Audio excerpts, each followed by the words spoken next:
Are you having trouble coming up with storylines for your universe mode? Well, today we're going to take a look at 10 storyline ideas for you to use in your WWE 2K25 universe mode. If you get a chance, make sure to like and subscribe. Our first storyline will take place in the main event scene for the men or the women competing for the WWE or the world titles. It will feature 3 superstars. We'll label them Superstar A, B, and C. Superstar B will either be a face or a heel, and he's going to start off by cutting a promo on Superstar A, who is your champion and can also be a face or a heel. Superstar B is cutting this promo as he feels he or she should be the next title contender to face Superstar A. Later that night, however, Superstar C, who is a heel, will attack your champion backstage. The following week, Superstar C will come out for a promo discussing how they want Superstar's A title, then Superstar B will come out to confront them, saying they should be up next.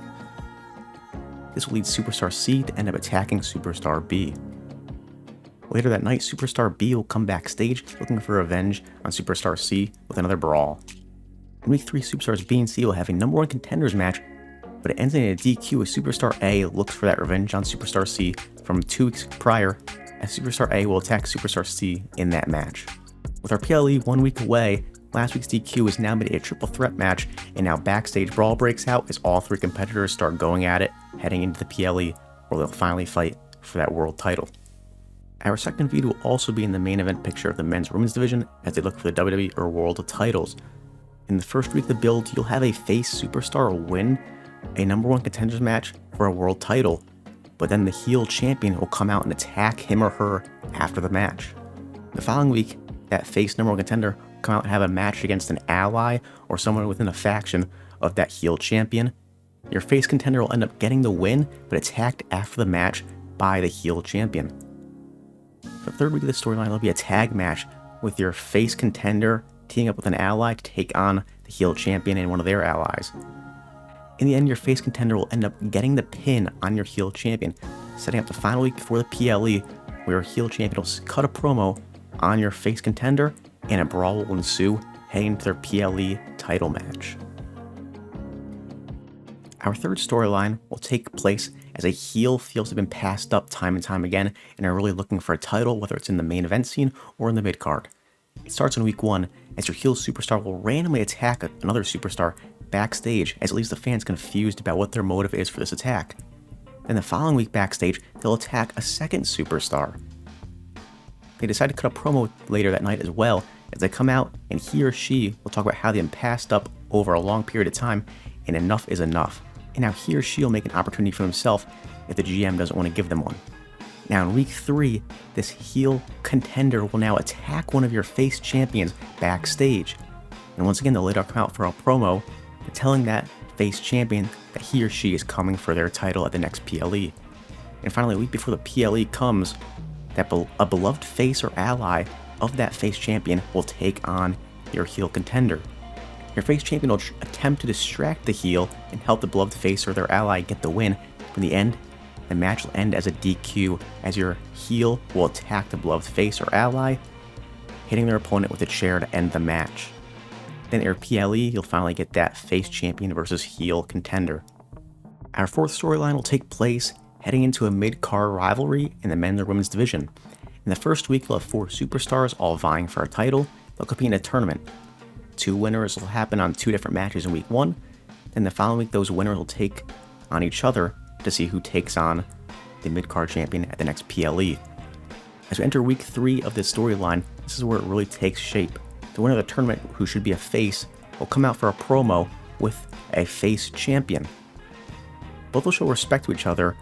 Since they're both faces, we don't see any scuffle, no real issues, just showing praise to each other ahead of their match.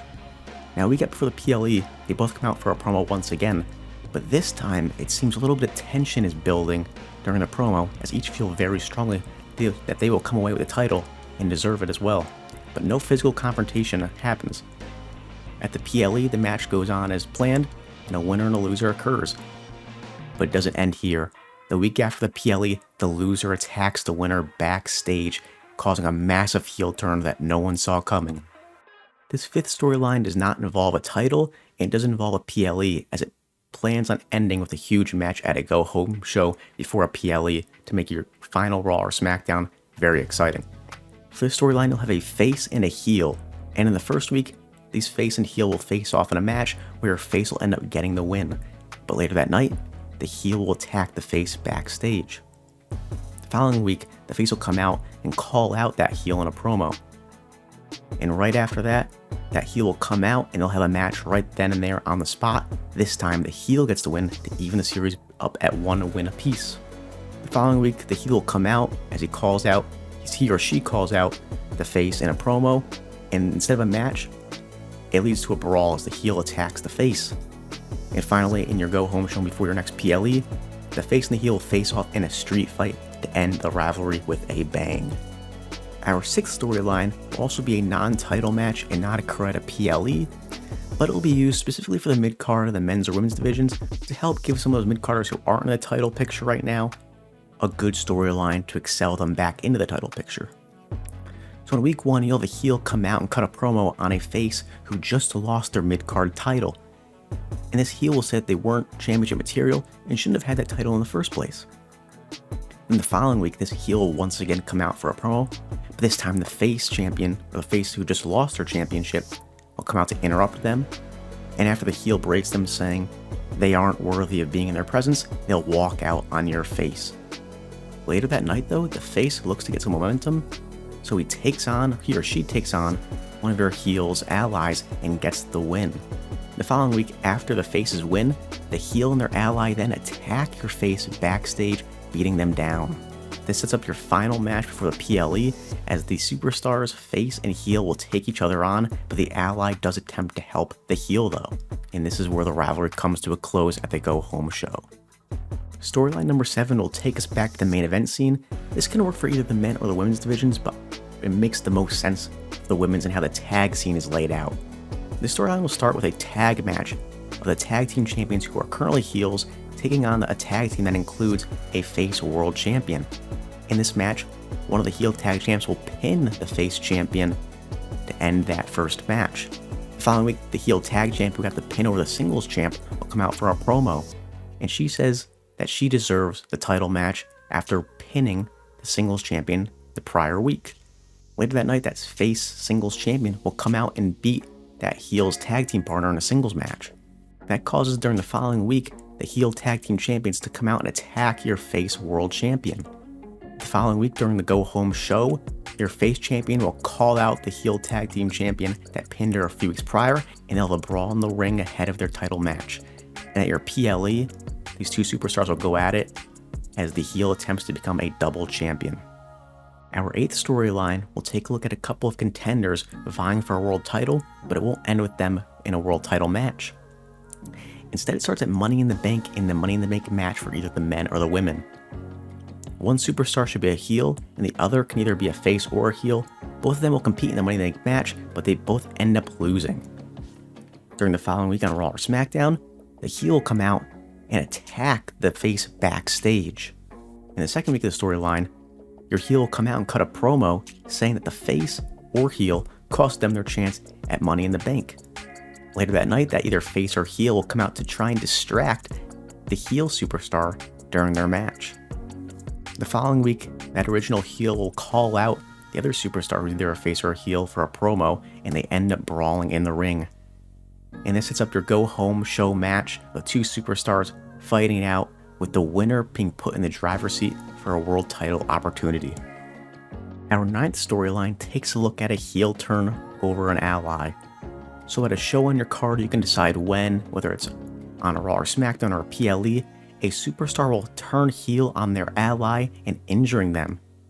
Then after any amount of months, 2, 3, 4, 5, whatever floats your boat, that superstar who was injured, that face, will now make their return. Now 2 weeks before a PLE, that face will return from injury, and he or she will attack the heel during their match, causing a DQ. The next week at the Go Home show, that returning face will call out the heel for a promo, and it will end up setting up a Hell in a Cell match, and they end the night brawling. And at the PLE, we'll see that Hell in a Cell match as the friends turned enemies end their rivalry. Our final storyline will take place between tag teams for this one. A heel tag team will either win a tag gauntlet match or a fatal 4-way tag match to secure a spot to take on a face tag team champions. The following week, the Tag Team Contenders will attack the face champions backstage. This does not go over well with management, as the following week, the heel Tag Team Contenders will be forced to take on a different tag team who wasn't in the original Gauntlet or number 1 Contenders match to be able to keep their number 1 Contender status. In the end, the heels get the win to continue to take on the champions at the next PLE. At the Go Home show, however, a promo between the two tag teams will take place, but it leads to a brawl. And then finally, we reach our PLE, where the tag team champs will take on the heels to try and retain their tag titles. Let me know which storyline is your favorite, and what other potential storylines I can produce for you guys. If you get a chance, make sure to like and subscribe, and I'll see you guys in the next one.